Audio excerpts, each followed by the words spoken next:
دین کی دعوت دوسروں تک پہنچانا اور دین کو قائم کرنے کی کوشش کرنا ہم سب پر فرض ہے۔ قرآن پاک میں سورہ آل عمران میں اللہ تعالیٰ فرمایا مفہوم ہے کہ تم بہترین امت ہو، تم دوسروں کے لیے نکالی گئی ہو، تم نیکی کا حکم دیتے ہو اور برائی سے روکتے ہو۔ یہ ہم سب کی ذمہ داری، ہم سب پر فرض ہے کہ دوسروں کو نیکی کا حکم دینا ہے، برائی سے روکنا ہے، خود بھی نیکی کرنی ہے، دوسروں کو بھی نیکی کی دعوت دینی ہے، خود بھی گناہوں سے بچنا ہے، دوسروں کو گناہوں سے بچنے کی دعوت دینی ہے، نیکی کا حکم دینا ہے، دین کی دعوت، اللہ تعالیٰ کے احکامات، قرآن کا پیغام، رسول اللہ صلی اللہ علیہ وسلم سنت نے اسلام کا پیغام دوسروں تک پہنچانا ہم سب کی ذمہ داری، ہم سب پر فرض ہے۔ اس کے ساتھ ساتھ اسلام کیونکہ مکمل دین حیات ہے، تو اسلام کا جو اکنامک سسٹم بھی ہے، اسلام کا جو سوشل سسٹم بھی ہے، اسلام کا جو پولیٹیکل سسٹم بھی ہے، اسلام کا جو جوڈیشل سسٹم بھی ہے، اور اللہ تعالیٰ چاہتے ہیں کہ اسلام کا جو نظام، اسلام کا جو اکنامک سسٹم پڑھیں سمجھیں، اسلام کا جو سوشل سسٹم ہم پڑھیں سمجھیں، اسلام کا جو پولیٹیکل سسٹم ہم پڑھیں سمجھیں،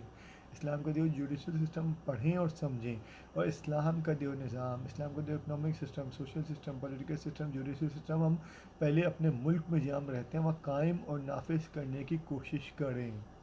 اسلام as a system of life ہم اپنے ملک میں قائم اور نافذ کرنے کی کوشش کریں، پھر اس کے بعد کوشش کریں کہ پوری دنیا میں اسلام کا دیا نظام قائم اور نافذ ہو سکے۔ اسلام کا جو اکنامک سسٹم کیا ہے؟ زکوٰۃ کے نظام پر اکانومی چلے گی اور سود، ربا، بینک انٹرسٹ سے اکانومی پاک ہوگی۔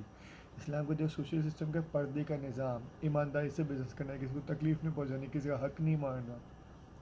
اسلام کا جو جوڈیشل سسٹم کیا ہے؟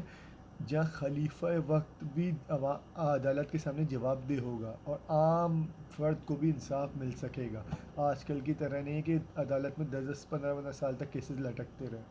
تو اسلام کے جوڈیشل سسٹم قائم اور نافذ کرنے کی اپنے ملک میں کوشش کرنی چاہیے۔ اسلام کے جو پولیٹیکل سسٹم کے خلافت کا نظام، یہ قائم اور نافذ کرنے کی اپنے ملک میں کوشش کرنی چاہیے، اور تمام مسلم ملکوں کو ایک خلافت میں، ایک خلیفہ کی قیادت میں جمع کرنے کی ہم سب کو کوشش کرنی چاہیے۔